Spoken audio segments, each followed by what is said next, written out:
હનુમાનજી મહારાજે આ સુંદર વ્યવસ્થા જોઈ છે. ઊભી થઈ લંકિનીએ હનુમાનજી મહારાજનું શરણ લીધું છે.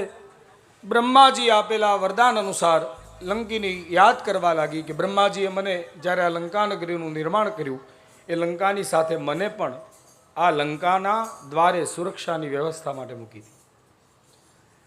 અને એ સમયે બ્રહ્માજીને મેં પૂછેલું કે પ્રભુ મારે એ નગરીનું વહન ક્યાં સુધી કરવું પડશે?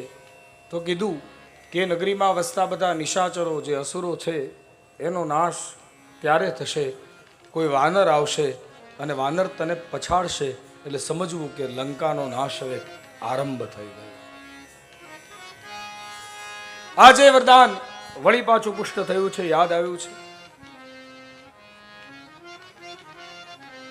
અને એ સમયે લંકિની કહેવા લાગી તાત અમોર અતિ પુણ્ય બહુતા દેખેવું નયન રામ કર દૂતા. હે તાત, મારા પુણ્ય આજે મહત્વના છે કે મને રામદૂતના દર્શન થયા મારી આંખે. હનુમાનજી મહારાજ સાથે ક્ષણનો જ સત્સંગ એ લંકિનીની મતિને સુધારી દીધી.